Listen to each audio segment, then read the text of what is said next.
Estábamos hablando de la cultura azteca.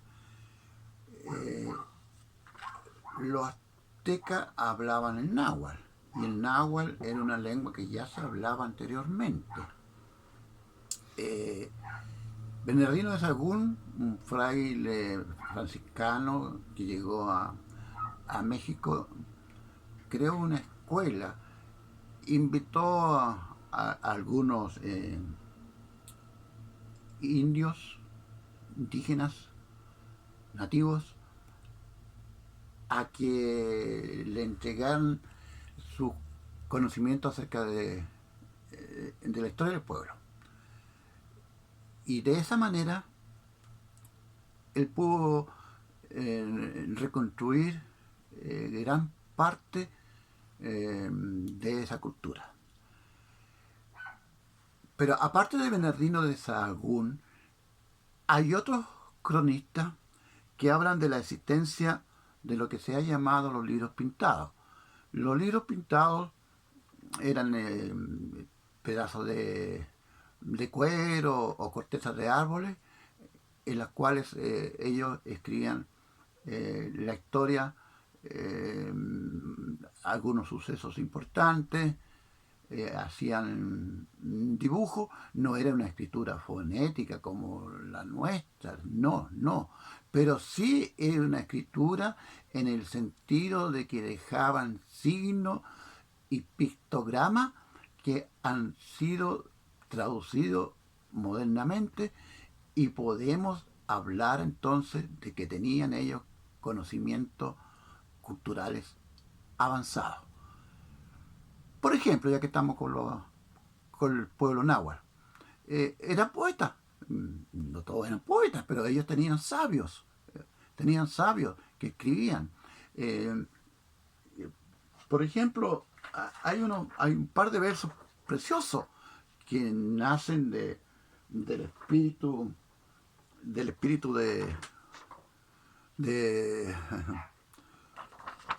¿por qué no lo lees, por favor? Son dos versos que expresan, por ejemplo, el cariño que ellos tenían a su madre. Oh madre, dulce, sabrosa mujer, preciosa flor de maíz tostado. ¿Se imaginan ustedes? Es una metáfora increíble. La madre es una flor de maíz tostada. ¿Se dan cuenta? Eso es una poesía eh, que, de los náhuatl. Eh, Además, ellos también tienen manifestaciones escritural, ya no hablemos de escritura, en, en, en los tiestos, en la cerámica, hay inscripciones. Hay inscripciones en algunas pirámides, en algunas tumbas. Eh, Hay, de alguna manera, manifestaciones que nos permiten a nosotros afirmar fehacientemente que utilizaban la razón. Y no eran amentes, como muchas veces los conquistadores los, los tildaron. Tenían razón, tenían la razón. Lo que pasa es que tenían otra razón, por supuesto que no era la occidental, la de los españoles, pero ellos tenían la ratio. No sé si le hablé a usted, por ejemplo, de la sorpresa de Hernán Cortés cuando llegó a Tenochtitlán. Fíjense que él quedó sorprendido de las obras de ingeniería, de los edificios que tenían los aztecas. Fíjense que comparó a Tenochtitlán nada menos que con una de las ciudades más importantes de España, Córdoba. Dijo que no tenía nada que envidiarle Córdoba. Señor, tiene usted ¿De derecho a dónde, hablar. de dónde salió ese verso? La poesía azteca. Esa está reproducida por Miguel León Portilla. ¿Quién es Miguel León Portilla? Miguel León Portilla es un gran investigador mexicano que publicó un libro que se llama El reverso de la conquista. A propósito del reverso de la conquista, nosotros conocemos la versión española, ¿no es así? Hispana, occidental, pero también se ha registrado la versión de los vencidos, porque también tiene un libro, se llama, no sé, es el Visión de los vencidos. Visión de los vencidos. Por ejemplo, se ha anotado, se ha transcrito un diálogo, no sé si será supuesto o no, pero en todo caso tiene grados de veracidad. Una reunión de sacerdotes católicos, no había otros tampoco de los conquistadores, y un grupo de sabios indígenas. Y hay un diálogo en donde los sacerdotes la pretensión evangelizadora, ¿no? Ya saben ustedes. Y ellos les dan sus razones. Es un diálogo que está en ese libro. Los sabios afirman que ellos también tienen sus propias creencias. Porque entenderán ustedes que las creencias son creencias y pueden estar en alguna religión, en alguna institución religiosa, pero eso no impide que el que no está en alguna institución religiosa tenga creencia. ¿O ustedes creen que únicamente los que pertenecen a una iglesia tienen creencia? Si creen eso, están en un error. Entonces, eso es lo que defienden los sabios indígenas. Es notable. Ya que estamos hablando de esta cultura, ¿no es cierto? Tendría que decirles también que hay discursos. Los náhuatl o los aztecas o los mexicas, ¿no? Recuerden que el país se llama México, ¿no? Es una palabra nativa. Mexica. Méxica, ¿no es cierto? Eran discursivos. Hay, por ejemplo, un discurso que han transcrito los frailes o los conquistadores morales.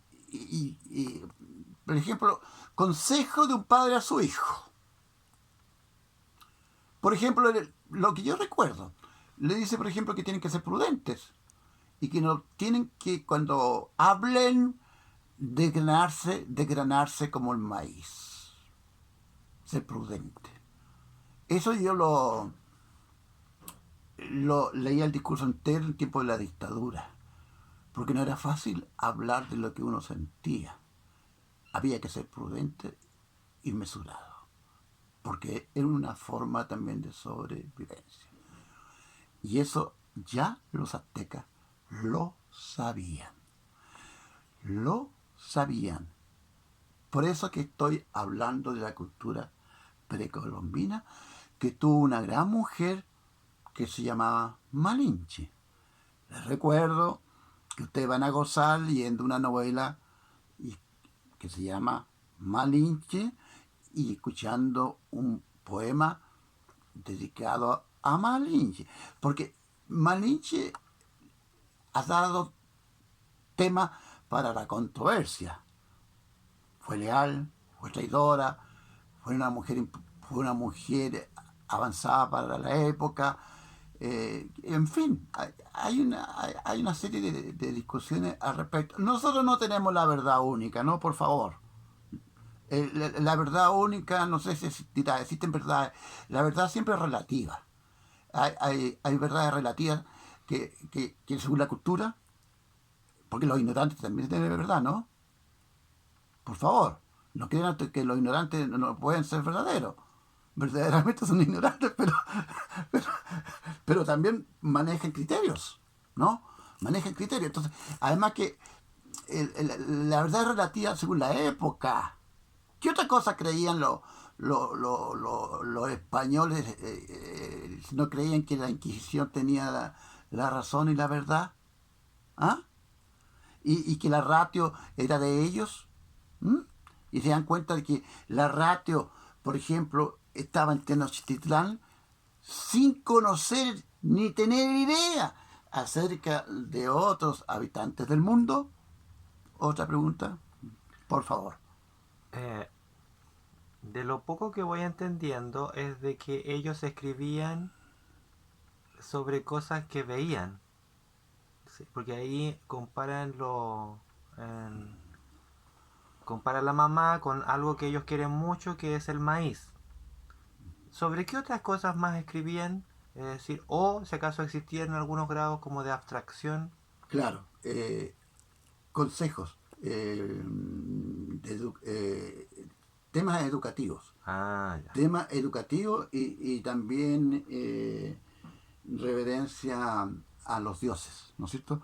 Por ejemplo, Quetzalcóatl era un dios civilizador, ¿no? Y, y después, ¿no es cierto?, se portaron mal los habitantes de... y se fue Quetzalcóatl. Ese es un mito, ¿no? Claro. No importa, hay un mito hermoso. Y los castigó.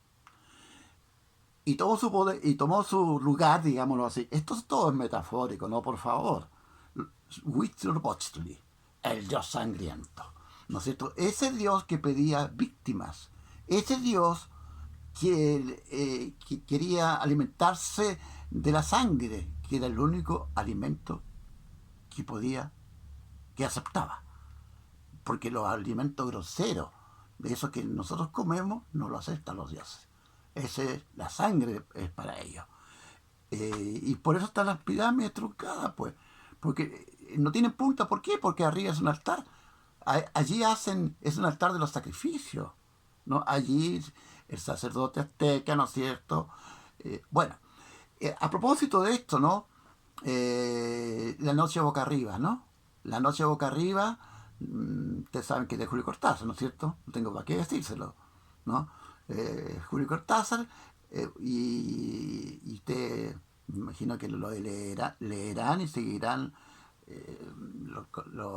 las lecciones que le estoy dando yo, ¿no? Ahí tienen, pues, la noche boca arriba.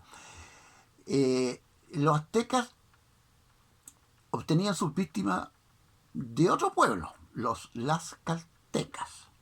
¿Mm? Era un pueblo guerrero, militarizado, y los que pagaban el pato eran los pobres, las caltecas, porque siempre perdían, porque no eran las guerras, las batallas, no eran territoriales. No era que los aztecas le fueran a quitar los terrenos a la otro pueblo que se llamaba las caltecas, y quizás cuantos más, ¿no? Eh, eh, Sino que eran guerras para conseguir cautivos y prisioneros. Y esos prisioneros eran sacrificados. Eso es. Y por esa razón los españoles encontraron un aliado cuando llegaron a México y cuando avanzaron hacia Tenochtitlán, en donde estaba el emperador Moctezuma. Por eso, porque tuvieron unos aliados impensados, que fueron los caltecas, que odiaban a los aztecas. Los odiaban. Y aquí también hay que demitificar. Hay que demitificar. Claro, el gran emperador Moctezuma.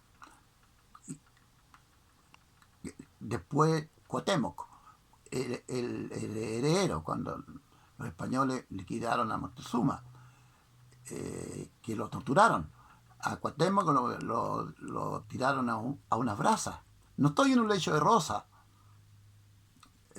dijo, no, un poeta, no lo dijo. Creo que fue Neruda, ¿no? Que no estaba en un lecho de rosa. Bueno, ese es otro cuento. Lo que quiero decir es lo siguiente: los aliados fueron las caltecas. Y por esa razón, entonces, fue fácil dominar a los aztecas, ¿no es cierto? Y además, porque construyeron mitos. Por ejemplo, que el jinete y el caballo eran una misma persona y que ellos eran inmortales.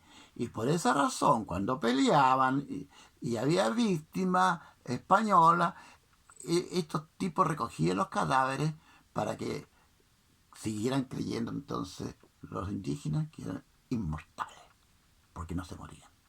Bueno, esa es la mitología, la parte mitológica de la historia, que es la más bonita, la más preciosa, porque las historia, usted tiene que saber, ¿no es cierto? Son versiones.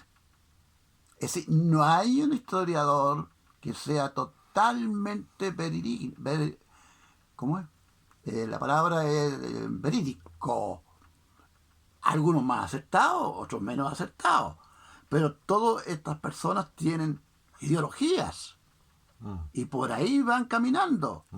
Y eso hace, y por eso que hay versiones, y por eso que uno tiene que estudiar y meterse y sacar sus propias conclusiones, y para eso tiene que ampliar el mundo.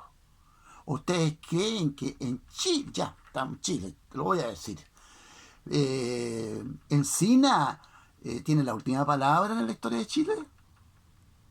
Lo dejo ahí nomás tiradito para que ustedes lo piensen, ¿no? No. Por si acaso. No, ¿no es cierto? No. No es cierto.